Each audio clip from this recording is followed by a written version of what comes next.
The first time I realized my family had already decided my place, it was disguised as a joke. It happened at my sister's engagement party, 3 weeks before Christmas, in my parents' house outside Plano, Texas, the kind of house people call a forever home. 2 stories, pale stone exterior, trimmed hedges, a living room big enough to hold 30 people without anyone needing to sit on the floor. I was standing in the kitchen, refilling a tray of empty glasses, when my uncle raised his champagne flute and laughed. "Well," he said loudly, "at least this one picked the right child to marry off first." The room laughed. Not cruelly, not loudly. The kind of laugh people give when they don't want to think too hard about what was just said. My mother laughed too. I didn't. I'm Natalie Pierce. I'm 31 years old.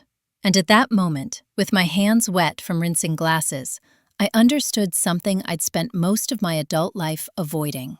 They weren't joking. I stepped back into the living room just in time to hear my mother add, smiling, "Oh, you know Natalie. She's always been independent. She'll be fine." Always been independent. That sentence had followed me my entire life. It sounded like praise. It functioned like permission. Permission to overlook. Permission to exclude.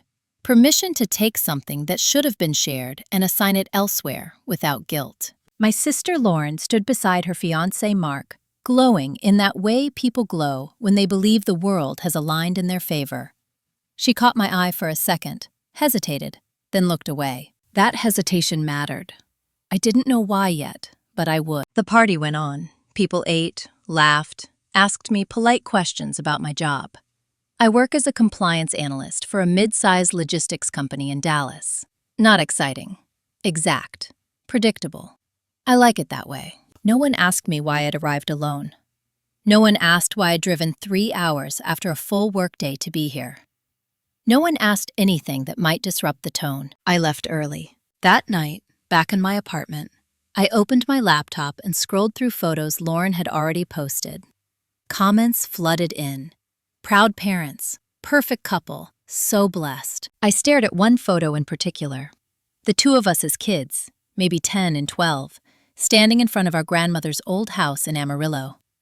Lauren's arm slung casually around my shoulders. Me, smiling too hard. Our grandmother, Evelyn Pierce, had died 2 years earlier. She'd raised us half the time while our parents built their careers. She was blunt, sharp-minded, and deeply private. She also had money. Not flashy money. Land money. Oil royalties. Investments she never talked about, but everyone assumed would eventually funnel down the predictable path. I'd never asked about it. I didn't need to, or so I thought. The next morning, I woke up to a text from my father. "You left early. Everything okay?" I stared at the message for a full minute before replying. Yes, just tired. That was the truth, just not the whole one. Christmas came fast, faster than I wanted. I drove back to my parents' house on Christmas Eve, with a knot already forming behind my ribs. The house looked the same as it always did. Wreath on the door, lights perfectly arranged, stockings already hung. There were 3 stockings, Lauren's, my parents', none for me. My mother noticed me looking and waved it off immediately. "Oh, honey, we just ran out of hooks. You know it doesn't mean anything." I nodded. We opened gifts the next morning. Lauren and Mark received an envelope together. Thick, cream-colored.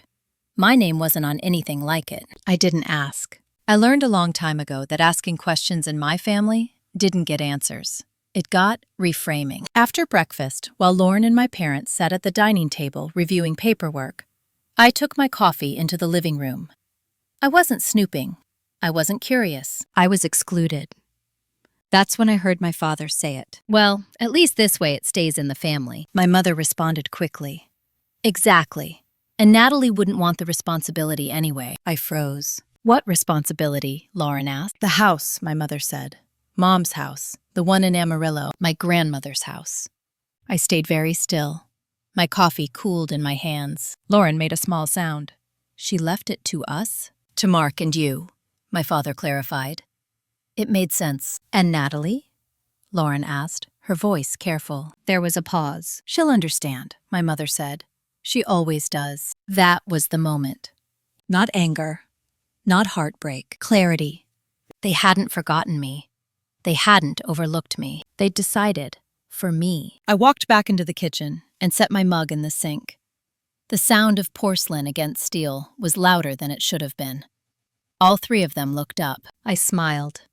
Not because I felt friendly, because I felt done reacting. I'm going to head out, I said calmly. Long drive. My mother stood immediately. Already? We haven't even— It's fine, I said. You have a lot to go over. I hugged them. Lightly. Even Lauren. She smelled like expensive perfume and something else. Guilt, maybe.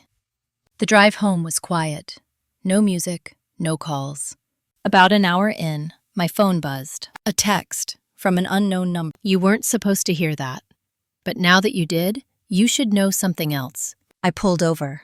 The next message came through. Grandma changed her will 6 months before she died. Your parents didn't tell you. My hands tightened around the phone. Who is this? 3 dots appeared. Disappeared. Then one final message. Someone who didn't agree with what they did. I stared at the screen as the night pressed in around my car.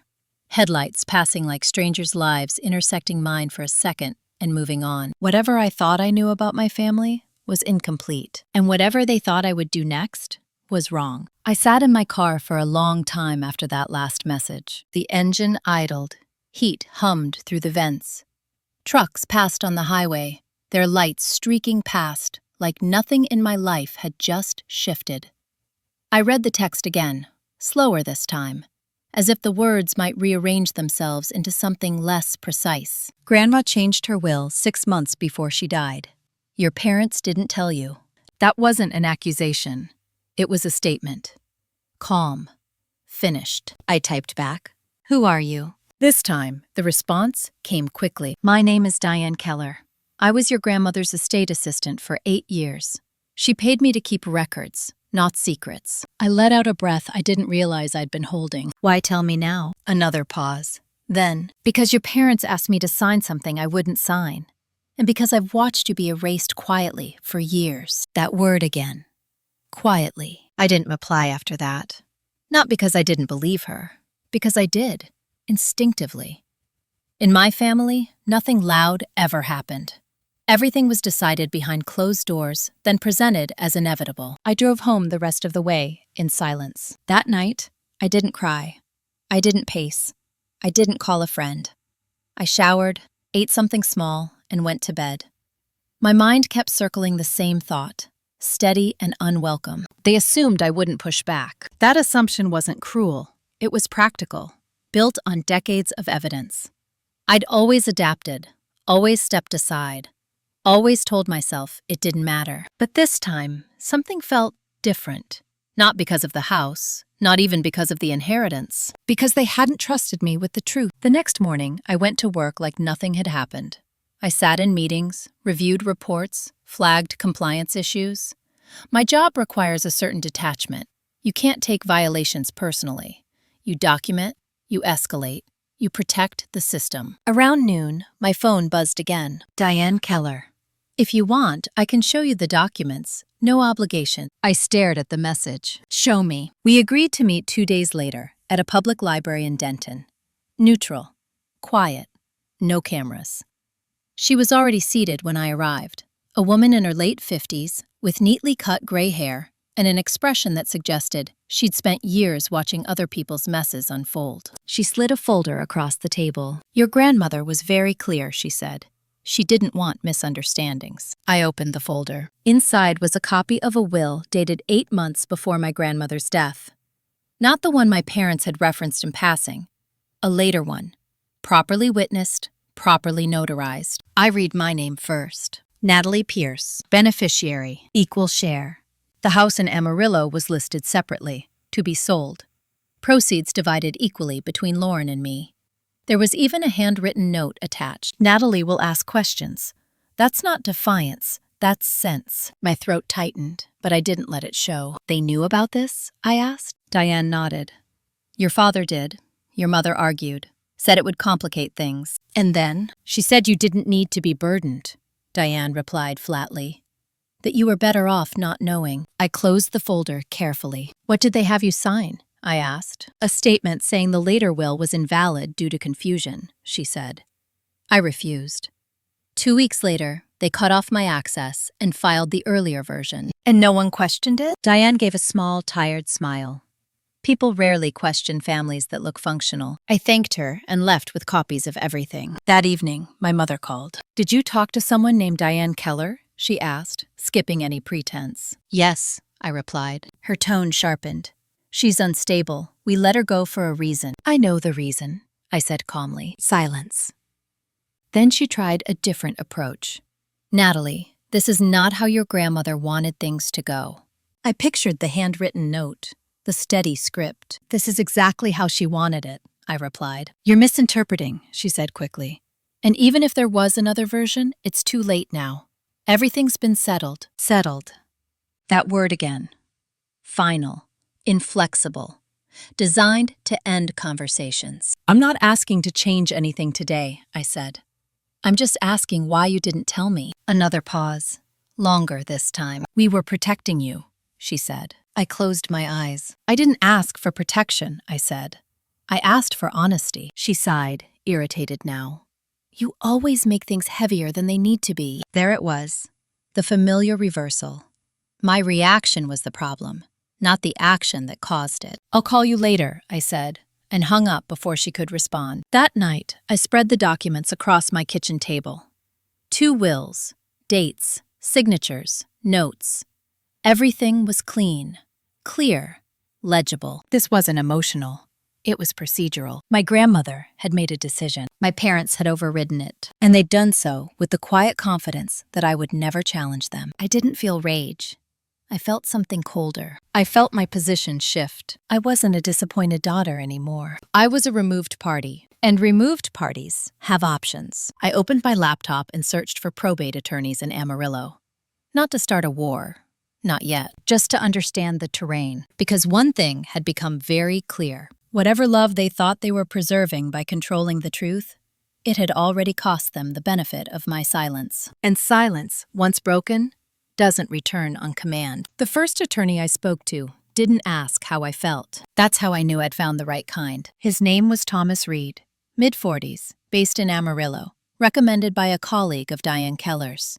We spoke on a Tuesday afternoon while I sat at my kitchen table, the documents spread neatly in front of me, like exhibits rather than memories. "Let's start with timelines," he said. "Not intentions, not emotions. Dates." So I walked him through it. My grandmother's original will, the later one, the filing date, my parents' actions, Diane's refusal to sign, the silence that followed. When I finished, there was a pause on the line. "They knowingly submitted an outdated will," he said. "That's not a gray area." "What does that mean?" I asked. "It means the probate process was compromised," he replied. "And it means you were intentionally excluded." Excluded. There it was again. Not overlooked. Not forgotten. Removed. "Do I have a case?" I asked. "Yes," he said. "But that's not the only question you should be asking." I waited. "You need to decide what you want," he continued, "because this won't stay quiet once it starts moving." After we hung up, I sat still for a long time. I didn't want revenge. Not in the dramatic sense. I didn't want to humiliate my parents or destroy my sister's life. I wanted something much simpler and much harder to articulate. I wanted my agency back. For years, I had been the reasonable one, the adaptable one, the one who didn't complicate things. That role had been assigned early and reinforced often. Every time I swallowed discomfort, it confirmed the family narrative. Natalie will understand. What they never considered was that understanding isn't the same as consent. The next few days passed quietly. Too quietly. My parents didn't call. Lauren didn't text. It was as if a collective decision had been made to wait me out. That silence wasn't accidental. It was strategic. They were counting on my discomfort with tension, on my instinct to smooth things over. I let the silence stretch. On Friday evening, Lauren finally called. "Natalie," she said, voice tight. "Why didn't you come to me?" "I did," I replied. "Just not this week." "That's not fair," she said quickly. "Mom and Dad said you weren't interested, that you didn't want to deal with Grandma's estate." I closed my eyes. There it was, the story already in motion. "And you believe them?" I asked. She hesitated. "I didn't think they'd lie." "They didn't lie," I said. "They curated." That word landed heavily. between us. Mark and I are already planning renovations, she said. We've made commitments. I know, I replied. You're not going to try to stop this, are you? She asked. Not accusing, afraid. I haven't decided, I said truthfully. She exhaled. This is tearing everyone apart. No, I said quietly. This is revealing what was already split. She didn't have a response to that. After we hung up, I opened my laptop and reviewed the notes from my conversation with Thomas Reed. There was a clear path forward, if I wanted it. A legal mechanism to challenge the probate filing. A way to pause asset transfers.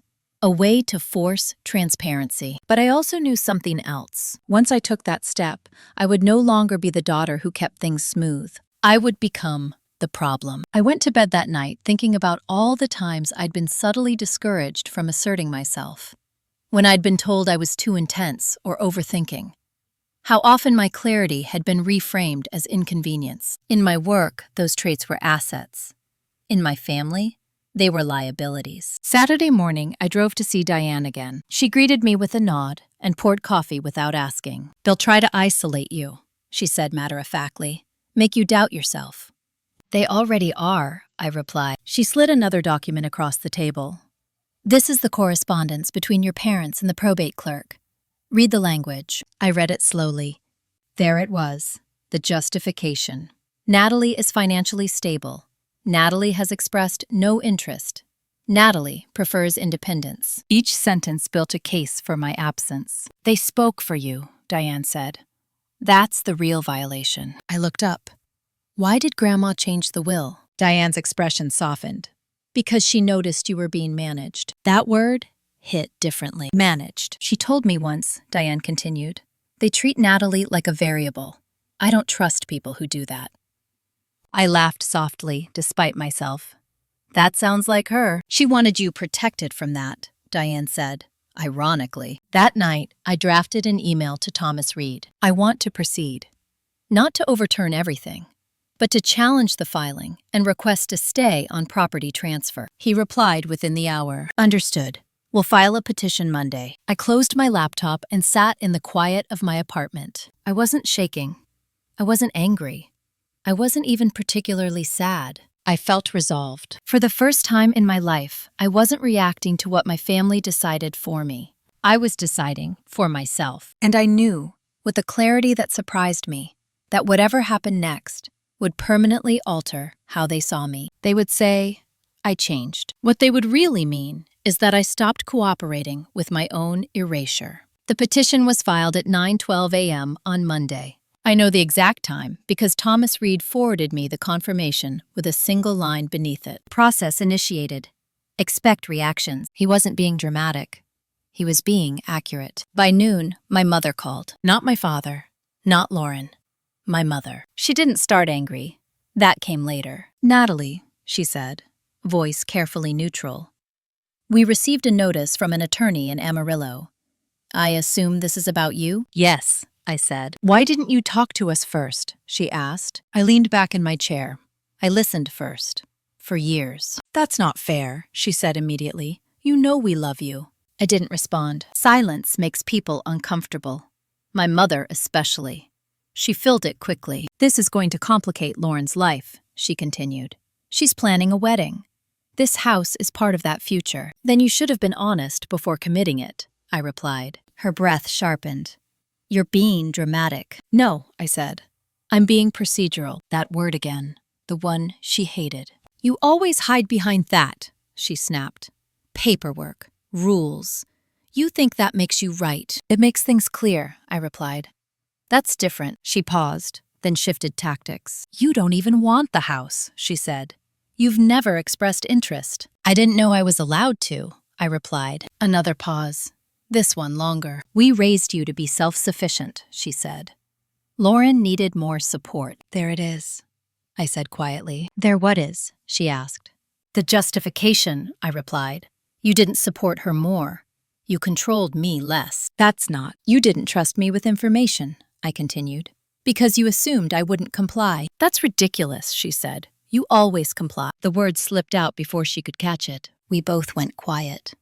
I could hear her breathing, shallow, measured. the sound of someone realizing they'd said too much. "I'm not trying to hurt anyone," I said finally.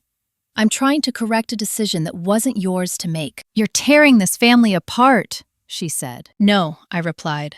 "I'm refusing to be torn out quietly." She hung up. That afternoon, Lauren texted, "Mark's parents are asking questions.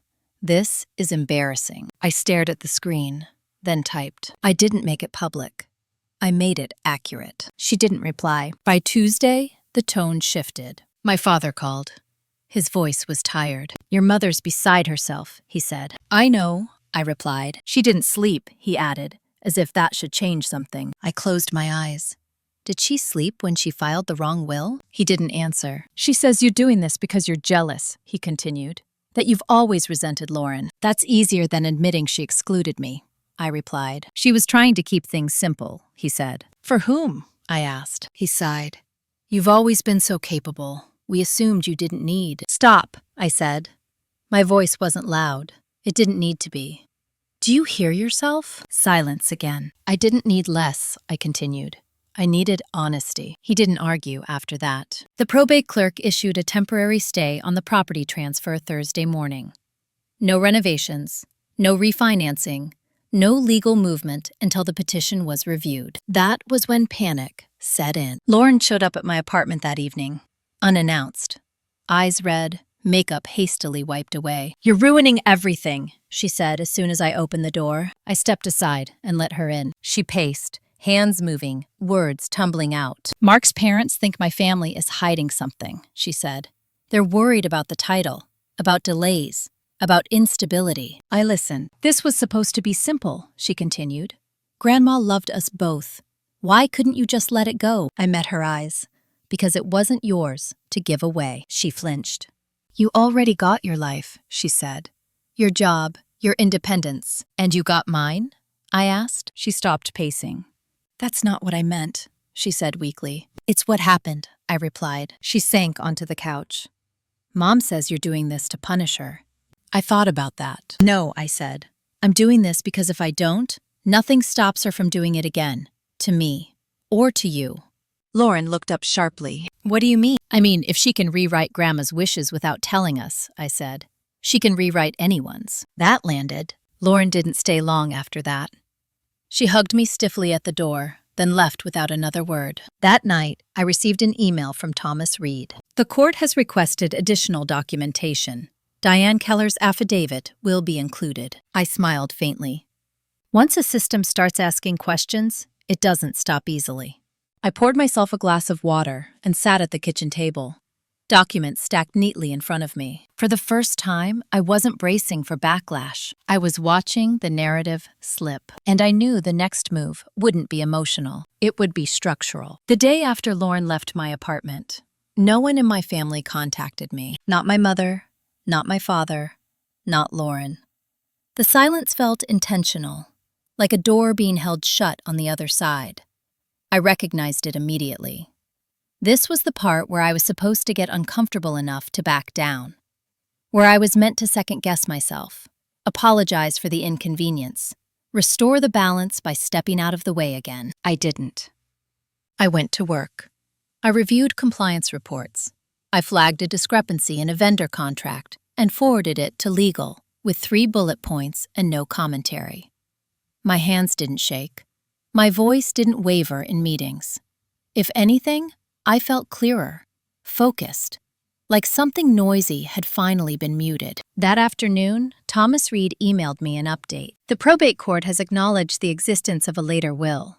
Your parents' filing is now under review. Expect resistance." Resistance I could handle. What I was more interested in was what they would do next. People who are used to control don't give it up quietly. They change tactics. 2 days later, my aunt called, my mother's sister. We'd never been close, but we'd always been cordial, in the way families are when no one wants to look too closely. "I just wanted to check on you," she said gently. "Your mother is worried." "I'm sure she is," I replied. "She feels blindsided," my aunt continued. "This all came out of nowhere." "It didn't," I said. "It just stopped being hidden." A pause. "Your mother says you've been very distant the last few years." I almost smiled. There it was, The reframing. I was 3 hours away and called every holiday, I said. Distance wasn't the issue. She thinks you're being influenced, my aunt said carefully. By outsiders. I pictured Diane Keller's steady eyes. Thomas Reed's measured questions. No, I replied. I'm being informed. My aunt sighed. You know how your mother is. Yes, I said. That's why we're here. After we hung up, I added the call to a document I'd started keeping. Dates, names, what was said. Not for drama, for pattern. That night, my father emailed. Subject: Can we talk? We met at a diner halfway between our cities. Nothing fancy. Vinyl booths, coffee refilled without asking. The kind of place where conversations don't echo. He looked older than he had at Christmas. Not frail. Worn. I never wanted this to turn into a legal thing, he said after we ordered. I know, I replied. Your mother feels attacked, he continued. She thinks you're trying to humiliate her. I met his eyes. I'm trying to restore what was taken. She says she was acting in everyone's best interest. I nodded. That's what people say when they decide for others. He rubbed his hands together. A nervous habit from years ago. She says you've always been difficult. I waited. Not in a bad way, he added quickly. Just questioning. That's not a flaw, I said. He looked at me for a long moment. It made things harder. For whom? I asked. He didn't answer. When the food arrived, we ate in silence. Halfway through, he said quietly, She didn't expect you to fight. There it was. The truth, stripped of justification. I'm not fighting, I said. I'm participating. He winced. She thought if she presented it as settled, you'd accept it. I nodded. She was right. Until she wasn't. After we paid, he stood awkwardly by the door. What happens now? Now, I said. The court decides whether Grandma's last wishes were honored. And if they weren't, then they'll be corrected. He nodded slowly. Your mother won't take that well. I know, I replied. But that's not something I can manage for her anymore. That was the first time I'd said it out loud. I went home that night and slept deeply. The following week, the probate court requested formal testimony from Diane Keller. A sworn statement, dates, interactions, specific instructions from my grandmother. The process was moving forward, whether my parents liked it or not. My mother finally broke her silence with a voicemail. Her voice was tight, controlled, dangerously calm. You're forcing us into a corner, she said. If this continues, things will be said that can't be taken back. I saved the message. Threats don't need volume to be threats. An hour later, Lauren texted again. Mom is talking about freezing you out completely. Financially, emotionally, everything. I stared at the screen. She already did, I typed back. Lauren didn't respond. That evening, Thomas Reed called. There's something else, he said. Your grandmother established a separate account shortly before she died, not mentioned in either will. My pulse slowed instead of quickened. What kind of account? I asked. A contingency, he replied.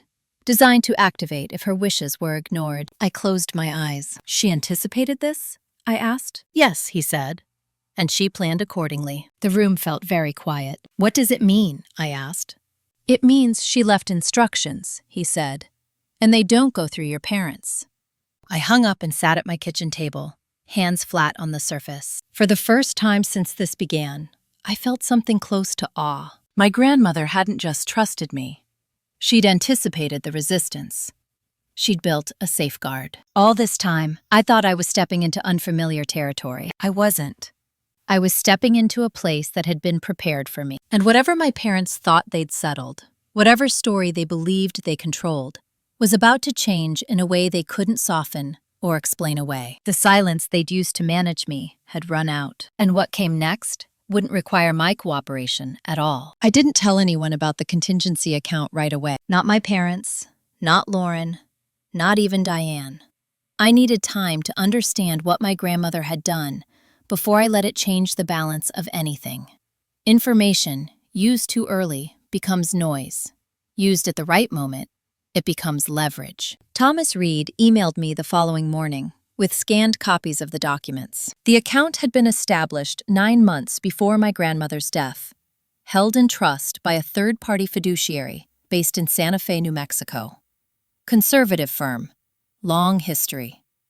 The instructions were simple and unmistakable. If the most recent will is not honored, This account is to be disclosed to Natalie Pierce and no other family member until such time as she directs otherwise. There was no ambiguity, no loophole, no language my parents could reinterpret. My grandmother hadn't trusted them with this. She had trusted me. I sat at my kitchen table, sunlight creeping across the floor, and let that sink in. For years, I'd believed I was reacting late to something already decided. In reality, she'd anticipated the problem and built a counterweight long before I ever knew I'd need one. The account didn't contain anything flashy, no dramatic sum. What it contained was proof. Emails, notes, a recorded statement made with an estate attorney present. My grandmother's voice, calm and unmistakable. "I am making this provision," she said in the recording, "because I believe my wishes may be altered after my death. Natalie will understand why this matters." I listened once. Then again. She spoke about patterns, about favoritism, about control disguised as concern, about how easily truth gets buried when people assume one child won't resist. She never sounded angry. She sounded resolved. I closed my laptop and leaned back, staring at the ceiling. I felt steadier than I had in weeks. Not triumphant. Grounded. That afternoon, my mother showed up at my apartment, unannounced. I knew it was her before I opened the door. She knocked the way she always had. 3 quick taps. Precise. Expectant. I opened it and stepped aside without a word. She walked in, eyes scanning the space like she was assessing whether I'd changed. She didn't sit. She didn't remove her coat. "You didn't tell me you hired a lawyer," she said. "I didn't need permission," I replied. She exhaled sharply. "This is spiraling." "It was already out of control," I said. "You just managed it well." Her eyes flashed. "You're acting like we did this to hurt you." "You did it to control the outcome," I replied. "The effect is the same." She folded her arms. "Your grandmother was confused near the end." I met her gaze evenly. She anticipated this exact sentence. That stopped her. She tilted her head slightly. "What do you mean?" I didn't answer. "Not yet." She stepped closer. "Natalie, listen to me. If you continue this, there will be consequences. Family consequences." I thought about the voicemail, the threats wrapped in concern, the pattern repeating. "I've already experienced the consequences of staying quiet," I said. "They were worse." She laughed, sharp and dismissive. "You think this makes you powerful?" "I think it makes things honest," I replied. Her jaw tightened. "You've always wanted to be seen as smarter than everyone else." I shook my head. "I wanted to be treated like I had agency." She stared at me for a long moment, then shook her head slowly. "You're making a mistake." "Maybe," I said, "but it's mine." She left without another word. That evening, Lauren called. Her voice was low, careful. "Mom says you're hiding something." "I'm not hiding," I said. "I'm waiting." "For what?" she asked. "For the right moment to stop this from becoming louder than it needs to be." Lauren sighed. "I don't know who you are right now." I considered that. "I don't think you ever did," I said gently. She was quiet for a long time. Then, "Did Grandma really want things split?" "Yes," I replied. "Equally." "And Mom knew?" "Yes." Another pause. "Then why didn't she say anything?" I chose my words carefully, because she didn't trust how it would turn out if she did. Lauren swallowed. I could hear it. "I need time," she said. "I know," I replied. The probate court scheduled a preliminary hearing for the following week. Not to decide everything, just to establish whether the later will warranted full review. Thomas Reed called me that night. "This is where people usually get loud," he said. "Accusations, emotional testimony, attempts to sway the narrative." "I won't," I said. "I didn't think you would," he replied. 2 days before the hearing, my father emailed me. "I've been thinking. I don't believe your mother intended to hurt you, but I also don't believe she intended to give you a choice." I read that line several times. Then I replied, "That's the difference that matters." He didn't respond. The night before the hearing, I listened to my grandmother's recording one last time. At the end, her voice softened slightly. "If you're hearing this, Natalie, it means you were forced to step forward. I'm sorry for that, but I'm proud of you for doing it." I turned off the recording and sat in the quiet. For the first time since this began, I didn't feel like I was pushing uphill. The weight had shifted. They still thought this was about a house, about money, about inconvenience. They hadn't realized yet that the real contingency wasn't the account. It was me. And once I stopped stepping aside, the entire structure they'd built on my compliance began to wobble. The hearing would make that visible. And after that, nothing would return to the way it was. The courthouse in Potter County was smaller than I expected. One floor, fluorescent lights, a security guard who nodded without looking up from his clipboard. It didn't feel like the kind of place where families fell apart. It felt like the kind of place where paperwork finally caught up to people. I arrived early. Again. Not because I was nervous, because I wanted to watch who came in and how. My parents arrived together. My mother walked quickly, chin high, already in control mode. My father followed half a step behind, carrying a folder he hadn't organized himself. Lauren wasn't with them. That absence mattered. Thomas Reed met me in the hallway, calm, grounded. He didn't give me a speech or ask if I was okay. He simply said, "This is not emotional court. That works in your favor." We took our seats. The hearing itself wasn't dramatic. No speeches, no raised voices. Just questions, dates, confirmations. The judge, a woman in her early 60s with sharp eyes and no patience for narratives, asked exactly the questions my parents had hoped would never be asked. Why was the later will not submitted for probate? My mother's attorney spoke about confusion, about timing, about concern for family harmony. The judge turned to my father. "Were you aware of the later will?" He hesitated. Too long. "Yes," he said quietly. The room shifted. "And you chose not to submit it?" the judge asked. My father glanced at my mother. She didn't look at him. "She advised against it," he said. "Who?" the judge asked. "My wife," he replied. The judge nodded once and made a note. When Diane Keller was called, she didn't embellish. She didn't perform. She stated facts, dates, instructions, her refusal to sign. The moment access was revoked. Then Thomas asked one question that changed the temperature. "Did Evelyn Pierce express concern that her wishes would be altered?" "Yes," Diane replied without hesitation. "How did she describe that concern?" Diane looked directly at the judge. She said Natalie would be removed because she wouldn't quietly accept being managed. My mother shifted in her seat. I didn't. The judge leaned back. "That's specific." "Yes," Diane said. She was. The hearing concluded with a decision that felt both simple and seismic. The later will would be admitted for full review. The estate would remain frozen until that review was complete, and an independent administrator would be appointed. No victory speeches, no visible collapse. But something fundamental had changed. Outside the courtroom, my mother turned on me. "You planned this," she said, low and furious. "I prepared," I replied. "You humiliated us," she snapped. "You submitted the wrong will," I said. "That's not on me." My father stood between us, not physically, but in posture. "Enough," he said quietly. My mother stared at him as if seeing him for the first time. Lauren appeared then, standing a few feet away. She looked smaller, uncertain. She didn't approach. As my parents walked away, Thomas leaned toward me.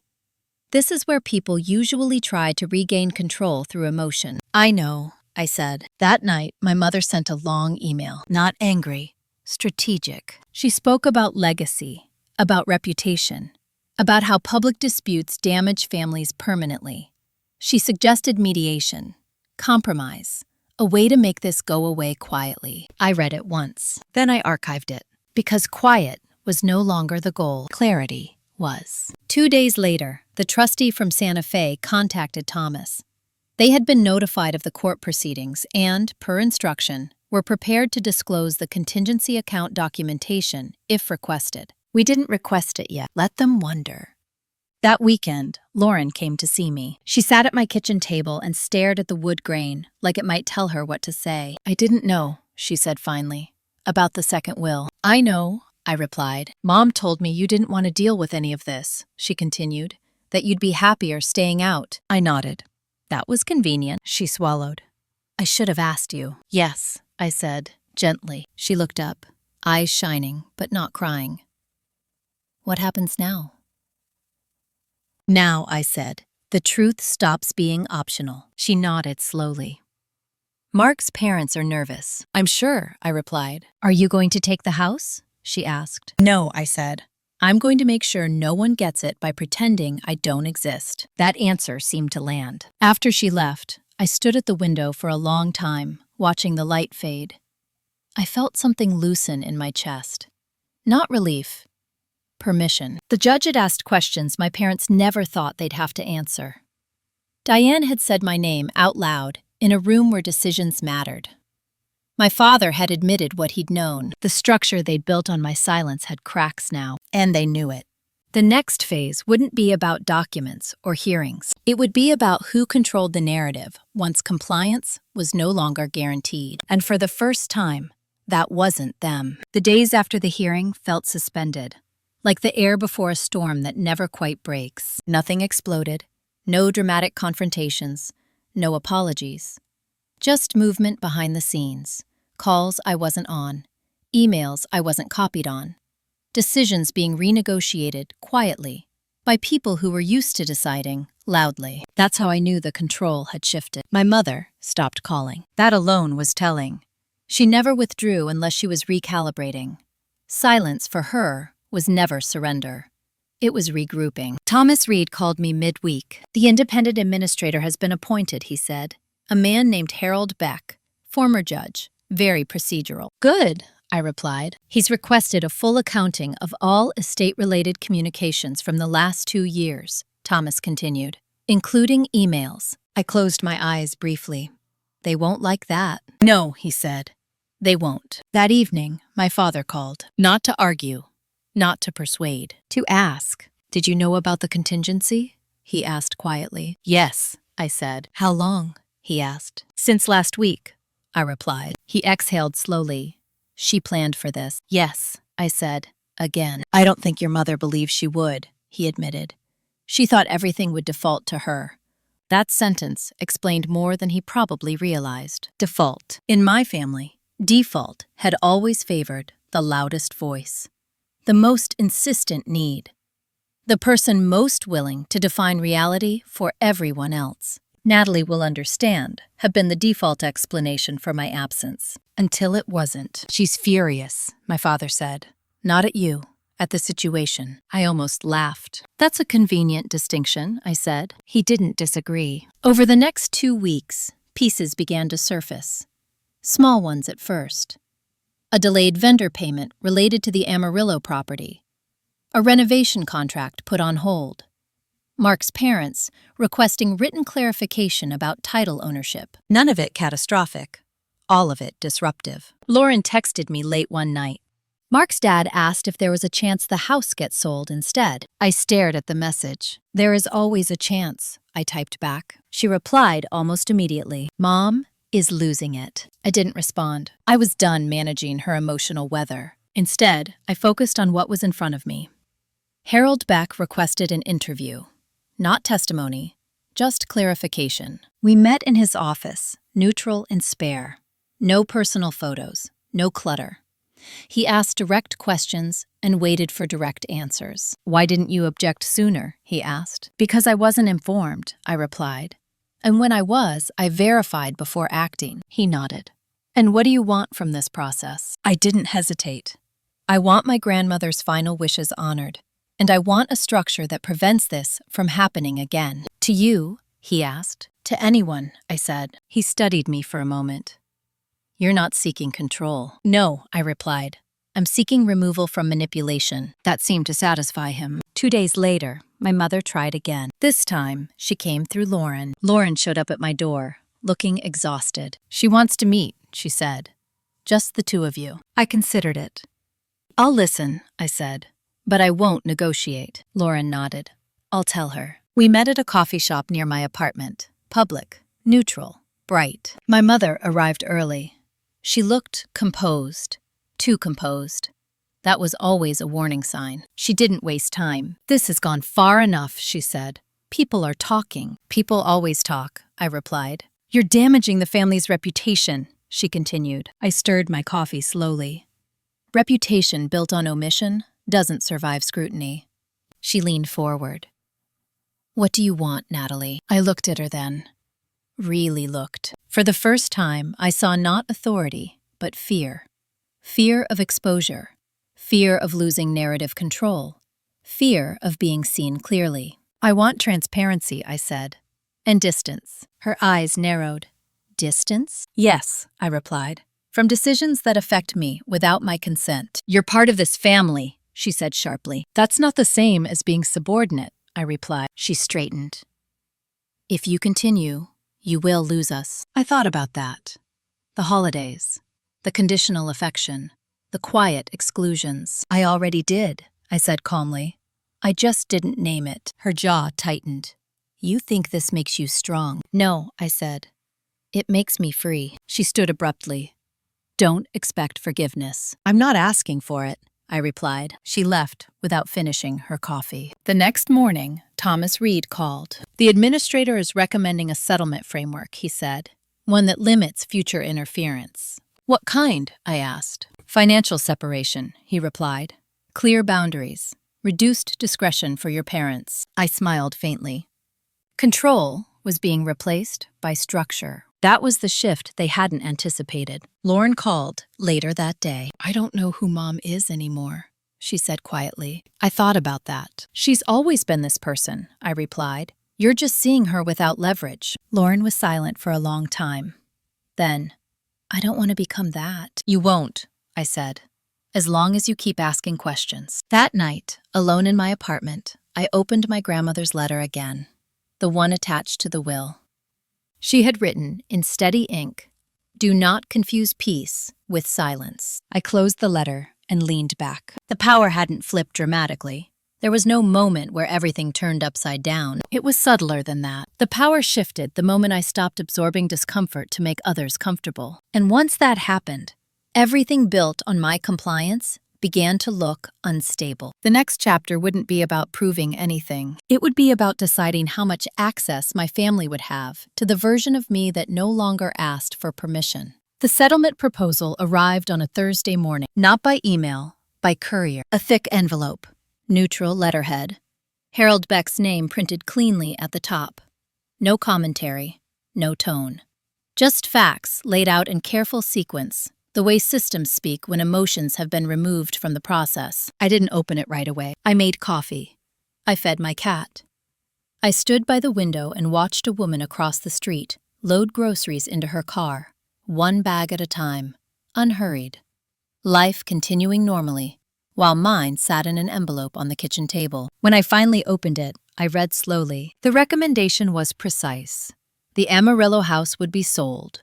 No transfer to Lauren. No symbolic gestures. Clean liquidation. Proceeds divided equally between us, as my grandmother's final will specified. No discretionary adjustments. In addition, a trust restructuring. My parents would be removed as decision-makers for any assets that touched my share. An independent trustee would manage distributions.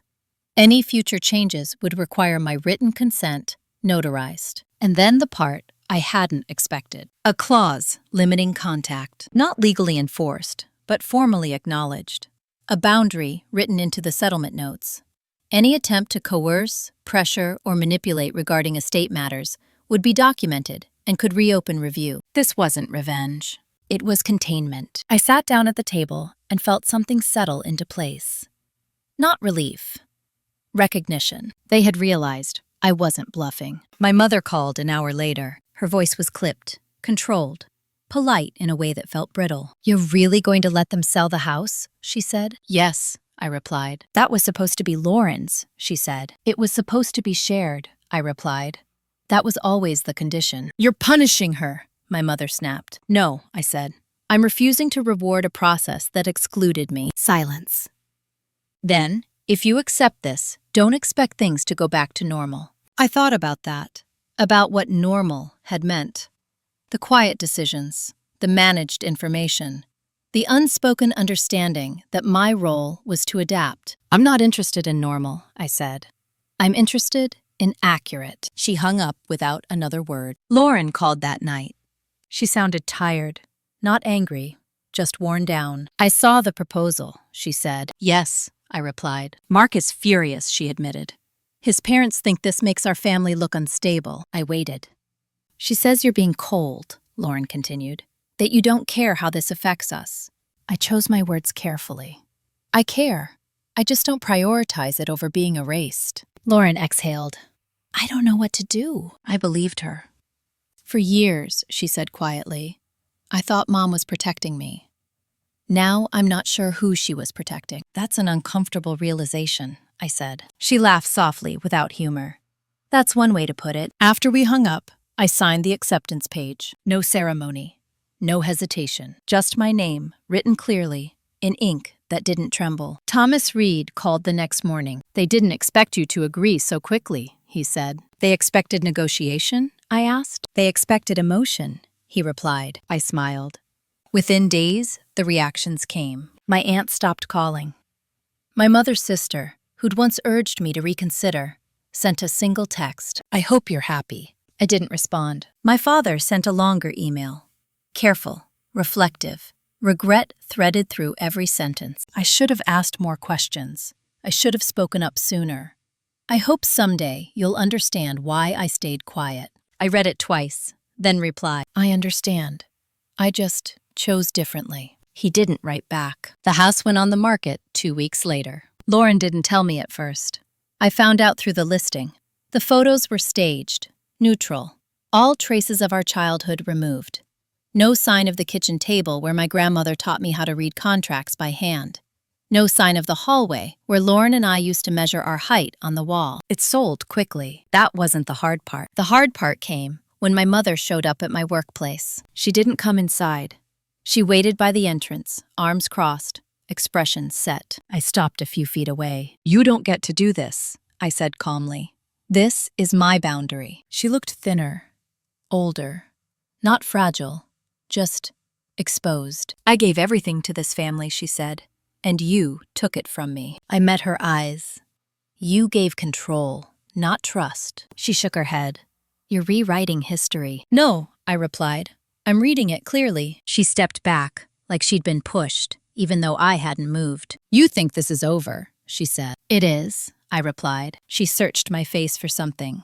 Doubt, guilt, a crack she could press. She didn't find it. As she walked away, I felt no triumph.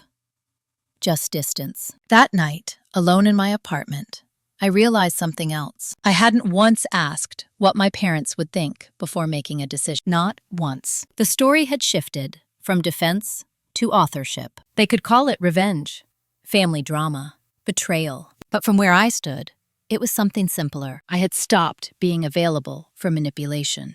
And once that happens, people who relied on your silence don't know where to stand. The next chapter wouldn't be about them trying to regain control. It would be about me deciding how much of my future they were allowed to witness. And that decision, finally, belonged to me. After the settlement was finalized, something unexpected happened. Nothing. No more calls from lawyers. No follow-up emails asking for clarification. No frantic attempts to reopen negotiations. The machinery that had driven the conflict simply powered down, as if the system itself recognized there was nothing left to extract from me. That kind of quiet is unsettling when you're not used to it. For the first few days, I kept checking my phone out of habit. Not because I wanted to hear from my family, but because my body had learned to anticipate disruption. When none came, I realized how conditioned I'd been to live in a state of low-level alert. Distance does that. It exposes how much noise you were absorbing just to stay functional. I told my manager I needed a week off. No explanation beyond personal matters. She nodded without pressing. Another small mercy of a life not built on emotional leverage. I drove south, aimlessly at first, then with intention. I ended up in Marfa, Texas, of all places. Quiet, flat, open. A town where no one knew my last name or what it used to mean. I stayed in a modest rental and spent my days walking, reading, and thinking less than I expected.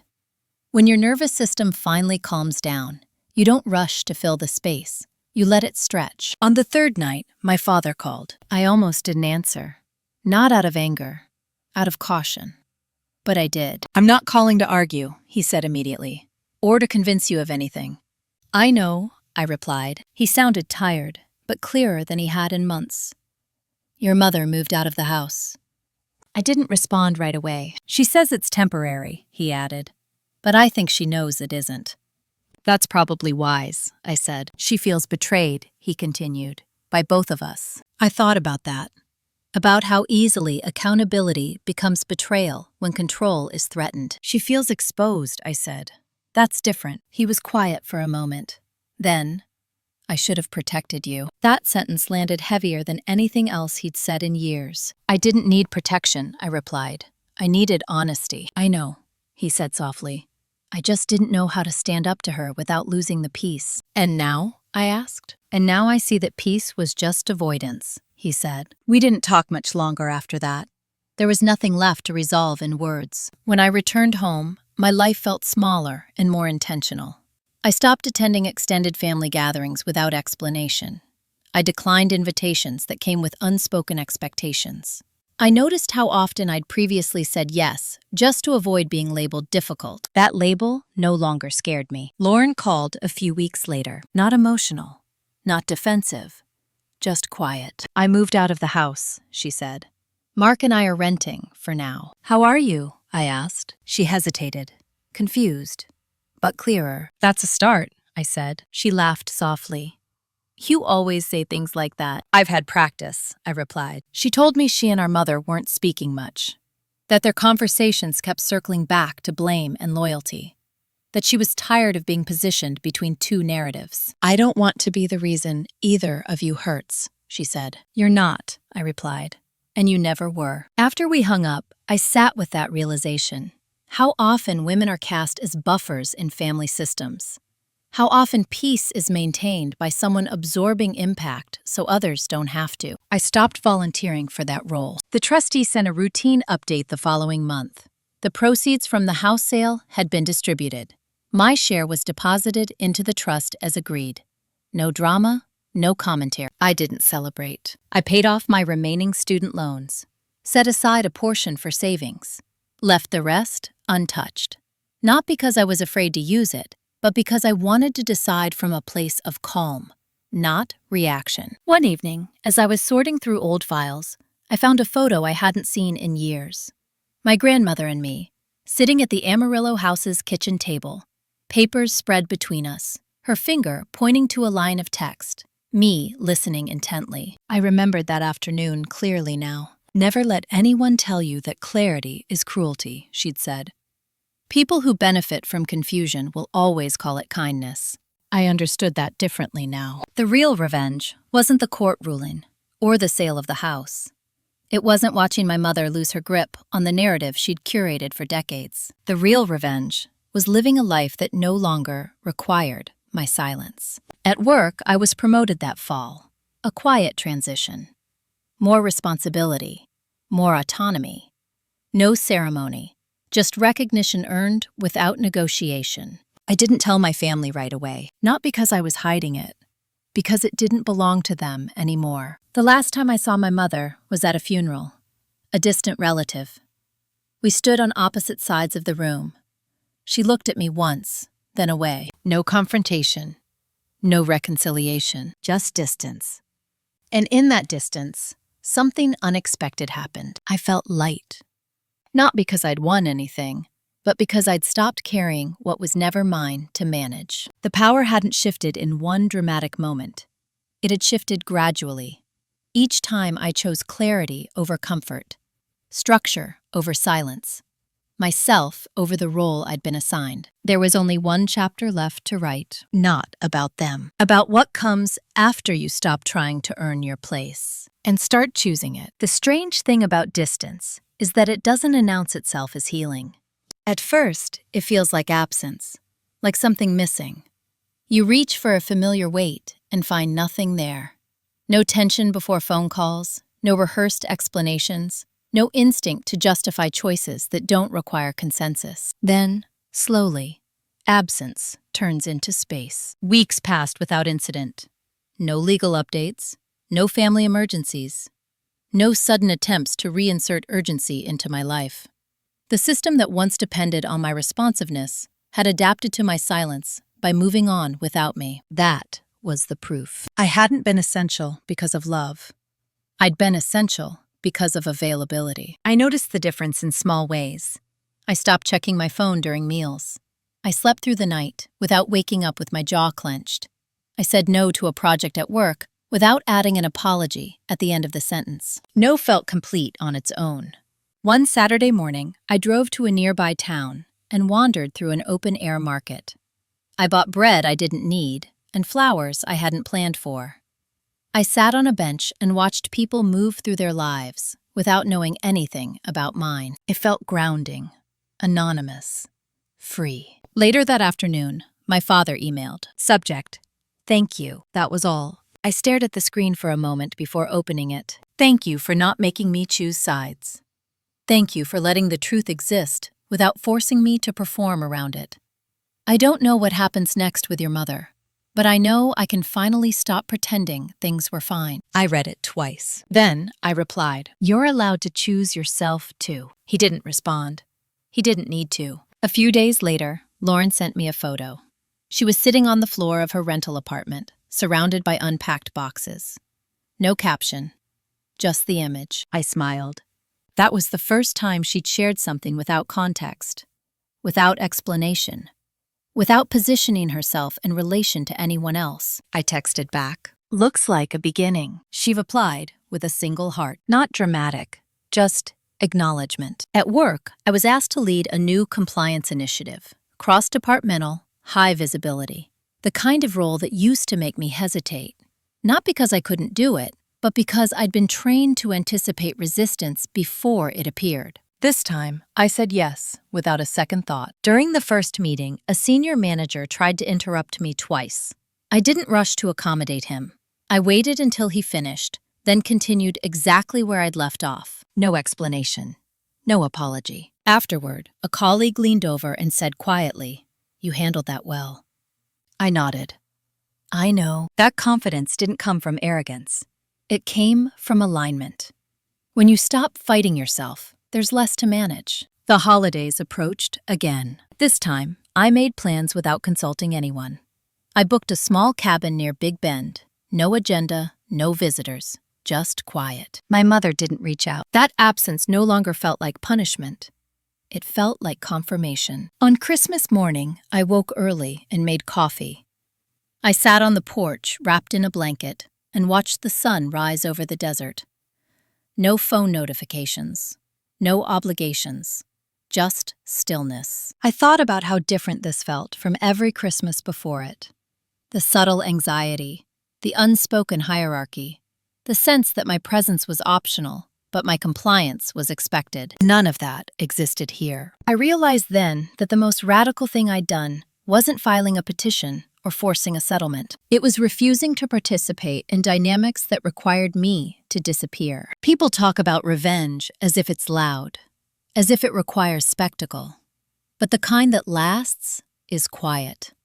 It rearranges power by removing access, not by taking something back. I didn't win by making my family lose. I won by becoming unreachable to manipulation. When I returned home, life continued in its ordinary rhythms. Work, errands, evenings spent reading or cooking or doing nothing at all. The absence of drama didn't make things boring. It made them stable. One evening, sorting through old paperwork, I found the last letter my grandmother had written me. Not the one attached to the will. A separate note I'd tucked away and forgotten. Natalie, if you ever feel like you're being asked to stay quiet for the sake of peace, remember this. Peace that costs you your voice is not peace. It's convenience.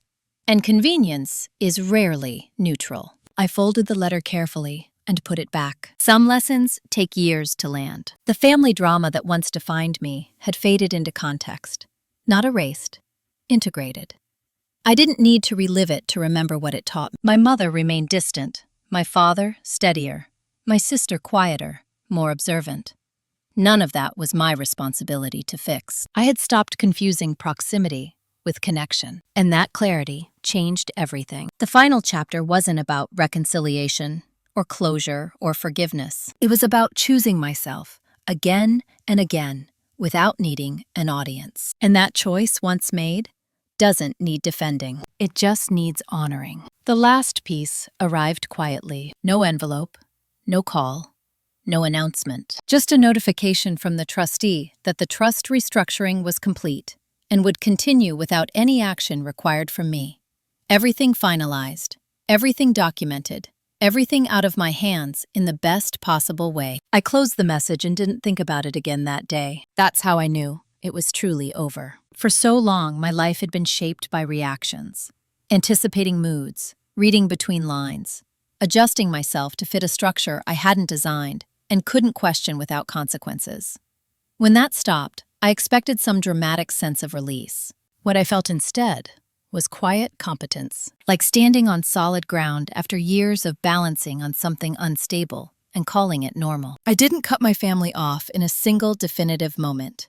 That kind of ending only works in movies. What I did was stop chasing alignment that required self-erasure. I stopped offering access where respect didn't exist. I stopped explaining myself to people committed to misunderstanding me. Those choices accumulated. They became a life. I saw my mother once more, months later, at a charity event in Dallas. We weren't seated near each other. We didn't speak. At one point, our eyes met across the room. She looked away first. That was new. I felt no urge to follow. No need to prove anything. The dynamic that once required my participation to function no longer had it.